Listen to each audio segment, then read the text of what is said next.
오늘 우리가 함께 읽은 창세기 11장은 창세기에서 11장 이전까지 나와 있던 네 가지 사건들 중에 한 사건을 저희들에게 보여주고 있습니다. 저는 이 바벨탑을 생각하면서 마음에 떠오른 탑이 있습니다. 혹시 한국에 최근에 다녀오신 분이 있다면 그 잠실의 롯데 타워를 혹시 아실 수도 있을 것 같습니다. 작년에 제가 한국에 다니러 가서 거기서 미팅이 있어서 잠깐 들려서 보았습니다. 123층의 빌딩입니다. 한국에 그렇게 높은 빌딩이 지금 있습니다. 그리고 555m의 지상 6층까지 있는 거대한 마천루의 빌딩이 한국에 세워졌습니다. 그것뿐 아니라 여러분들이 이전에 혹시 보셨다면 63 빌딩 기억하시죠? 그리고 남산 타워. 제가 그 롯데타워의 마천루는 올라가 보지 못했고요. 63 빌딩하고 그 다음에 남산 타워는 올라가 본 적이 있습니다. 전망대까지 올라가서 보았는데 그 차들이 정말 작게 보이고 길들이 전체가 다 보이고 또 멀리까지 우리의 시선으로 다 볼 수가 있었습니다. 전망대 사람들이 굳이 그렇게 올라가는 이유가 뭘까요? 그곳에 올라가서 세상이 내 발 밑에 내려다 보이는 경험을 하고 싶기 때문에 그렇습니다. 지금 왜 이 땅에서 그렇게 높은 탑들을 쌓고 있는 것일까요? 땅이 좁아서 한국이 그래서 높이 올라가는 걸까요? 그렇다면 다른 세계의 넓은 땅에서는 왜 그렇게 높은 탑들을 짓는 걸까요? 저는 이 탑이 꼭 인간의 욕망에서 비롯되었다라고 하는데 부정적인 시각을 가지고 있는 분들도 있겠지만, 제가 바벨탑의 설교를 준비하면서 들었던 생각은 이게 우리 인간 안에 깊이 내재되어 있는 욕망에서부터 비롯되었다는 생각을 할 수밖에 없습니다. 그리고 혹시 영화를 좋아하시는 분들은 반지의 제왕이라고 하는 영화를 보셨는지 모르겠어요. 저도 저희 아이들이 영화를 봐서 같이 보게 되었는데, 그 반지의 제왕에 나오는 암흑탑이라고 하는 것이 있습니다. 그것은 높은 탑인데 롯데타워하고는 같지는 않습니다. 그런데 높은 탑의 끝에 비어있는 공간에 커다란 눈이 있습니다. 근데 그 눈이 하는 일이 뭐냐면 온 세상을 다 감시하는 일입니다. 그리고 거기서 악의 기운을 다 뿜어냅니다. 그래서 세상을 통제하는 그런 암흑탑이라고 하는 것이 반지의 제왕 영화에 나옵니다. 저는 이런 탑들, 일련의 탑들을 쭉 보면서 왜 이렇게 인간이 탑을 쌓는 것에 집중을 하는 것일까? 어떤 마음에서 이 탑들을 만들고 있는 것인가라고 하는 생각을 해보게 되었습니다. 그것은 더 높이 올라가려는 목적입니다. 인간은 높이 더 높이 올라가고 싶어 합니다. 다른 사람을 밟고서라도 내가 더 높은 곳에 더 많은 것을 가지고 싶어 합니다. 이것은 세상을 다스리고 싶어 하는 욕망에서 비롯된다고 볼 수 있습니다. 오늘 이 바벨탑을 쌓는 이 사람들의 마음 안에 있는 것은 바로 하나님에 대한 저항입니다. 여러분이 지금 말씀을 읽으셨지만 세 가지의 중요한 거기에 핵심적인 단어가 나옵니다.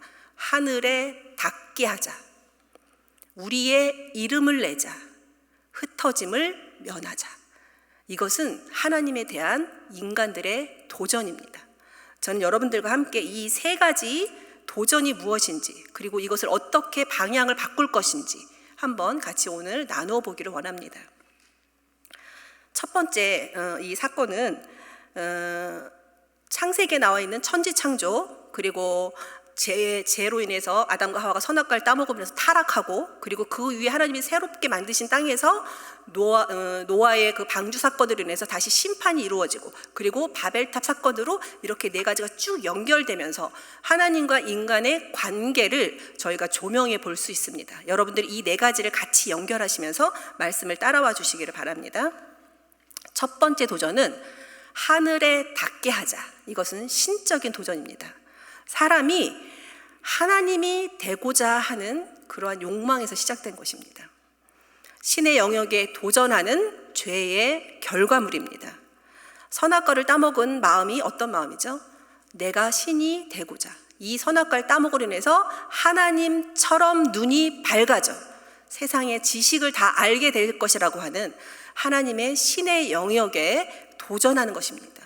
그런데 오늘 이 바벨탑을 쌓는 사람들의 마음에도 하늘에 닿고자, 하늘에 닿게 하겠다, 하나님의 영역까지 우리가 침범해 보겠다, 그래서 내가 신이 돼 보겠다라고 하는 하나님의 신적인 도전입니다.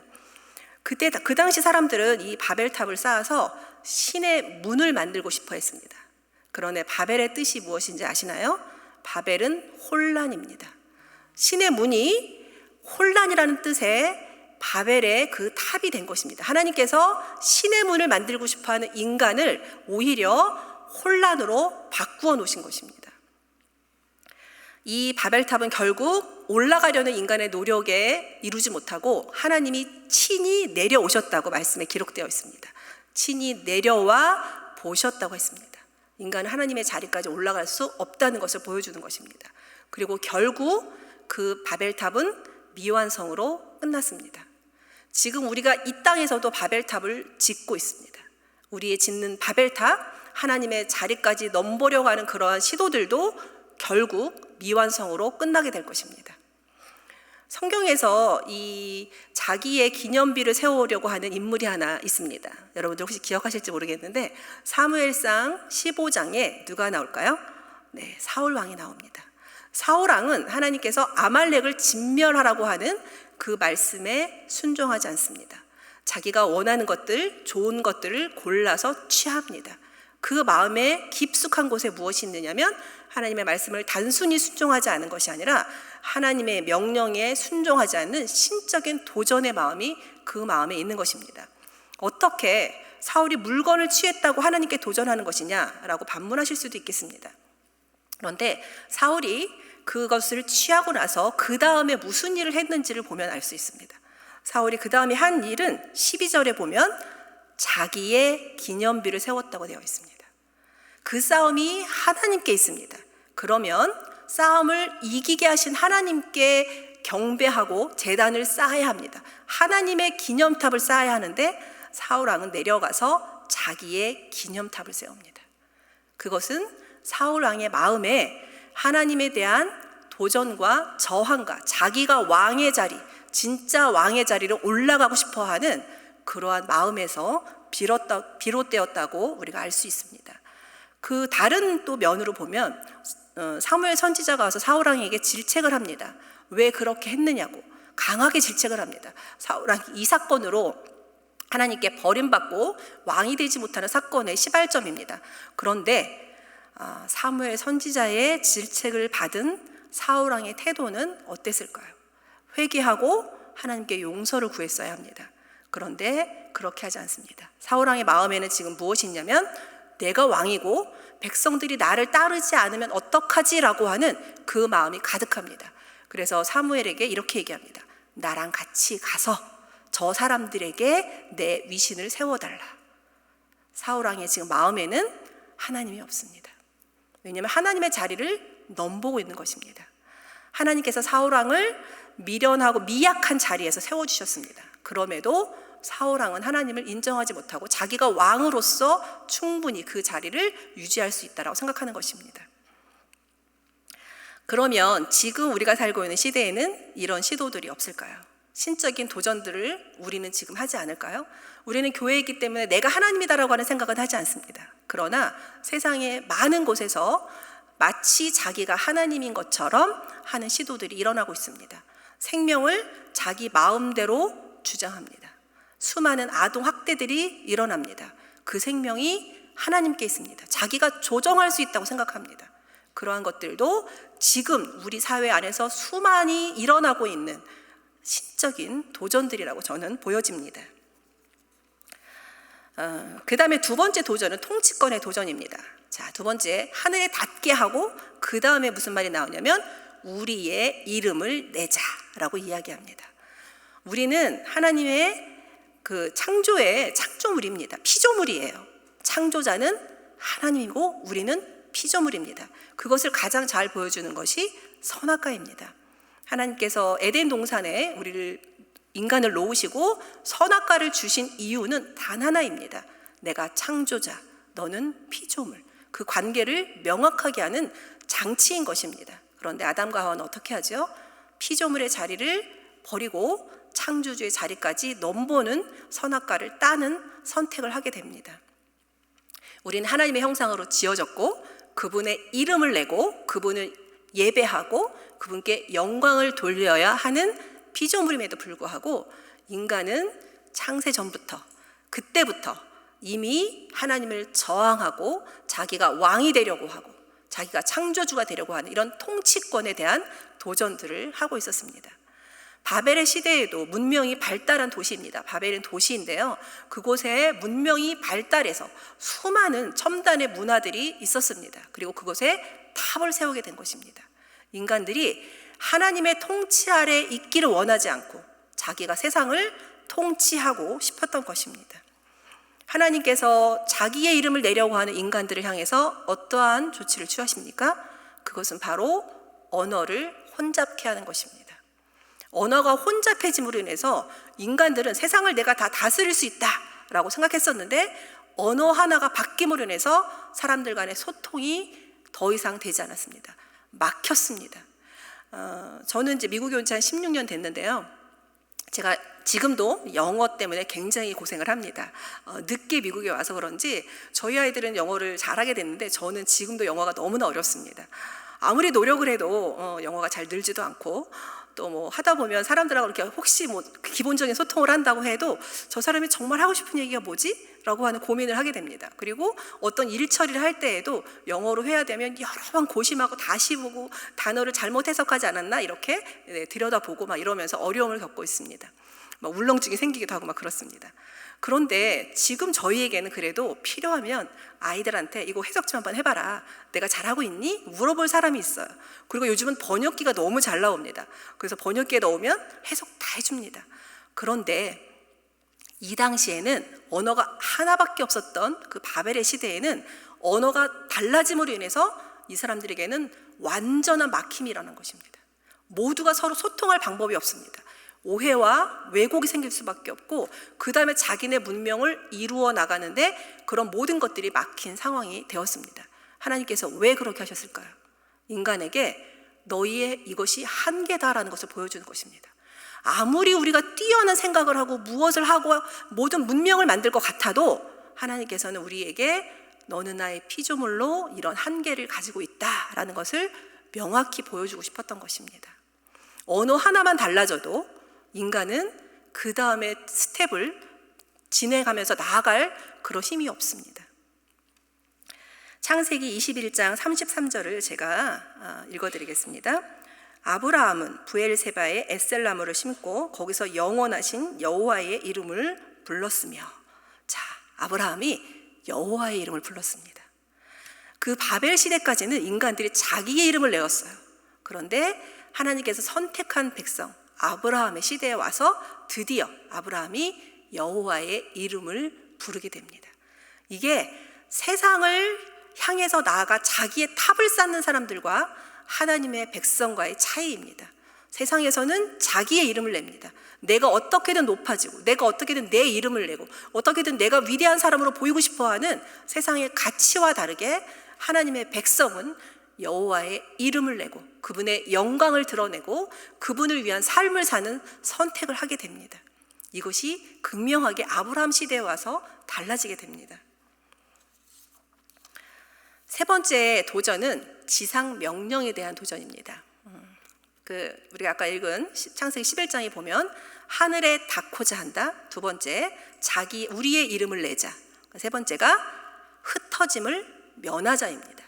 자, 하나님께서 인간을 만드시고 창세기 1장 28절, 27절, 28절을 보면 이렇게 얘기합니다. 하나님이 그들에게 복을 주시며 하나님이 그들에게 이르시되 생육하고 번성하여 땅에 충만하라. 땅을 정복하라. 바다의 물고기와 하늘의 새와 땅에 움직이는 모든 생물을 다스리라 하시니라. 이것이 하나님이 사람을 만들고 주신 지상 명령입니다. 그런데 지금 이 바벨의 사람들이 무엇을 하고 있습니까? 번성하고 충만하는 것이 아니라 흩어짐을 면해서 우리가 쌓은 바벨 성 안에서 탑을 높이 쌓고 이곳에서 우리끼리 우리의 삶을 살자라고 얘기합니다. 하나님의 명령에 도전하고 있는 것입니다. 자, 하나님께서 결국 바벨을 통해서 바벨 성을 쌓아서 흩어짐을 원하지 않았던 그 사람들을 어떻게 하십니까? 강제로 온 땅으로 흩어서 보내십니다. 지금 우리 시대에는 이런 일이 없을까요? 지금 우리는 이렇게 하나님의 흩어짐을 해야 하는 이것을 하지 않는 일들은 없을까요? 결혼과 출산, 요즘 젊은 세대들이 잘 하지 않는, 미국에 있는 분들은 그래도 또 크리스찬들은 하지만 한국의 많은 청년들이 결혼을 하지 않습니다. 이유도 많습니다. 물론 뭐 들어보면 납득이 되는 부분도 없는 건 아닙니다. 그런데 저희 그 집안의 조카들도 저희 아들을 제외하고는 아무도 결혼하지 않았습니다. 40이 넘은 조카들이 굉장히 많습니다. 왜 결혼을 하지 않는 걸까요? 자, 하나님의 명령이잖아요, 결혼은. 그렇죠? 결혼하고 자녀를 낳아서 기르고 이 땅에 하나님의 백성을 길러내는 것. 이건 하나님이 우리에게 주신 명령입니다. 그런데 왜 그것을 거부하는 걸까요? 누가 더 중요해서요? 자기가 더 중요해서. 하나님의 명령보다 내가 더 중요해서 그 일을 하지 않는 것입니다. 또 하나는 하나님의 말씀이 세상에 퍼져야 합니다. 온 땅에 하나님의 말씀, 구원의 복음이, 생명의 복음이 흩어져서 모든 생명에게 가야 합니다. 그런데 만약 교회가 우리 교회 안으로 들어와서 우리의 성을 쌓고 우리끼리 우리 안에서 기쁨을 누린다면 이것도 하나님의 명령에 거부하는 것입니다. 하나님께서는 우리가 우리 안에서 예배로 단단히 세워진 다음에 세상 가운데 나가라고 하십니다. 우리가 사는 모든 곳에, 이 달라스에, 여러분의 직장에, 여러분의 모든 만나는 사람들에게 복음을 전하는 그 역할들을 우리에게 하라고 하십니다. 이건 선택이 아닙니다. 하나님 우리에게 한 지상 명령입니다. 그런데 그 당시 바벨의 사람들은 그것을 거부했습니다. 지금도 우리에게 혹시 이러한 하나님을 향해서 그 명령을 거부하는 것들이 우리 안에 있지 않은지 교회도 우리도 돌아보아야 할 것입니다. 이런 모든 것들이 어디에서부터 온 걸까요? 이 세 가지 도전을 저희가 살펴보았는데 왜 이런 문제가 발생한 걸까요? 그것은 죄입니다. 죄가 원인이고 죄의 결과로 발생한 것입니다. 그렇다면 우리는 이제 다음 과정으로 어떻게 이 세 가지 도전을 가진 인간의 본성의 문제, 이 죄의 문제를 하나님의 방향으로 돌릴 수가 있을까요? 그 하나님의 방향으로 돌릴 수 있는 세 가지를 함께 살펴보도록 하겠습니다. 첫 번째는 하나님이 지으신 목적을 회복해야 합니다. 하나님이 저희를 어떻게 지으셨고 왜 지으셨고 무엇을 위해서 지으셨는지를 우리가 다시 회복해야 합니다. 아까 읽은 창세기 1장 28절의 말씀처럼 생육하고 번성해서 우리의 하나님의 형상을 온 땅에 퍼뜨리고 그래서 하나님 나라가 이 땅 가운데 충만한 것, 이것을 다시 우리가 이루어야 합니다. 그것을 이룰 수 있는 방법들을 모색해야 합니다. 창세기 9장 1절에서도 하나님이 노아와 그 아들들에게 복을 주시며 그들에게 이르시되 생육하고 번성하여 땅에 충만하라. 이것은 지금 이 시대에도 우리에게 주신 하나님의 명령입니다. 이것을 다시 회복해야 합니다. 하나님 나라를 회복하고 또 무엇보다 생명에 대한 존중함이 다시 회복되어야 합니다. 저는 어제 뉴스를 보면서 슬픈 뉴스를 하나 보게 되었습니다. 특히 어린아이들에 관한, 제가 영화부 사역을 하기 때문에 어린아이들에 관한 뉴스가 나오면 항상 찾아서 봅니다. 어제 본 뉴스는 그거였습니다. 9개월짜리 아이를 엄마가 일을 하느라고 어린이집에 보냈어요. 그런데 그 어린이집 교사가 아이가 잠을 잘 자지 않는다고 쿠션으로 아이를 엎어놓고 눌렀습니다. 그래서 아이가 죽었습니다. 저는 이런 이야기를 들을 때마다 너무너무 화가 나서 견딜 수가 없습니다. 잠이 오지 않습니다. 하나님께서 구약에서 역사적으로 가장 싫어했던 일이 무엇입니까? 생명을 함부로 하는 것입니다. 왜냐하면 모든 생명은 하나님의 형상으로 지어진 소중한 생명입니다. 그 누구도 함부로 대접을 받거나 취급을 받아서는 안 됩니다. 그런데 그 당시에도 지금도 여전히 아동 학대로 수많은 아이들이 목숨을 잃고 있습니다. 하나님이 너무나 슬퍼하실 일입니다. 우리 교회가, 우리가 어떻게 이런 생명을 함부로 하는 이 시대 가운데 생명을 존중하고 구할 수 있는지 방법을 찾아내야 할 것입니다. 하나님께서 우리에게 주신 명령입니다. 우리 가정의 자녀를 잘 돌보는 뿐 아니라 우리에게 만나는 우리 교회의 자녀들도 잘 돌보고 한 생명 한 생명 소중하게 함부로 말하지 않고 귀하게 말하고 한 생명을 귀하게 여기는 하나님의 이 원리가 다시 회복되었으면 좋겠습니다. 두 번째는 통치권의 주인을 기억해야 합니다. 왜 우리 하나님이 우리의 통치자다, 우리의 창조자다 하는 것을 기억해야 하느냐면, 이렇게 기억하지 않으면요, 죄가 항상 우리를 노려봅니다. 마치 뱀 아시죠? 뱀이 공격하기 위해서는 이렇게 또아리를 쫙 틀면서 슉 하고 노려봅니다. 마치 죄가 그렇습니다. 우리가 하나님이 우리의 통치자다라고 하는 것을 기억하고 인식하지 않고 조금만 풀어지면 죄는 바로 옆에서 우리에게 또아리를 틀고 공격할 준비를 합니다. 그래서 우리가 넘어지기 쉽습니다. 하나님께서 가인에게 이야기했습니다. 가인아, 아벨의 제사에 그 문제를 놓고 가인이 굉장히 분노하죠, 하나님 앞에. 네, 그 죄의 모습입니다. 그때 하나님께서 찾아오셔서 가인이 범죄하지 않도록 미리 이야기해 줍니다. 죄가 네 마음의 문 앞에 있지만 너는 다스려라.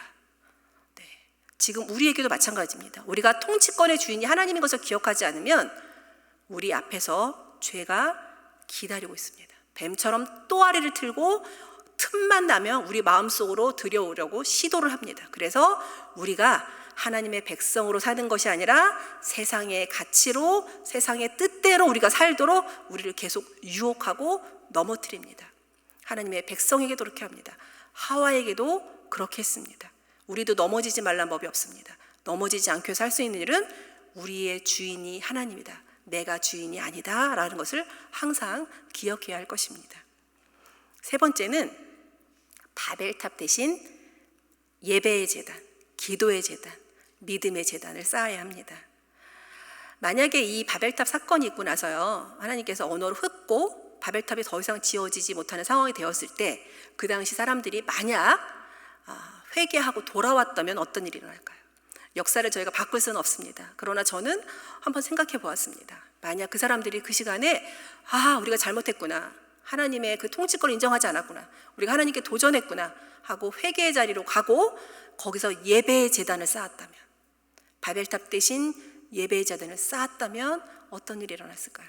하나님께서 오래 참으시고 용서하시는 그 하나님께서 아마 새로운 역사를 쓰셨을 것입니다. 그런데 그들은 그렇게 하지 않았습니다. 문제가 있고 우리가 혹시 넘어질 수도 있지만 그럴 때 다시 일어나 하나님께 예배의 제단을 쌓는 일이 중요합니다. 바벨탑은 결국 무너질 탑입니다. 지금 우리 눈에 보이기 좋은 바벨탑들이 이 땅 가운데 참 많습니다. 우리 눈에 반짝반짝거려서 마음을 빼앗길 만한 것들이 많습니다. 높은 자리에 올라가고 돈을 많이 벌고 좋은 직장을 얻고 내가 다른 사람들 앞에서 높이 서서 뭔가를 해볼 수 있는 자리로 올라가는 일들, 그러한 바벨탑들이 우리에게 있습니다. 근데 거기에 우리가 마음을 빼앗긴다면 그 허망하고 신기루같이 사라질 것들에 우리도 같이 실패하면서 무너질 것입니다. 그러나 우리가 바벨이 아닌 믿음의 그런 예배의 제단을 쌓아야 할 것입니다.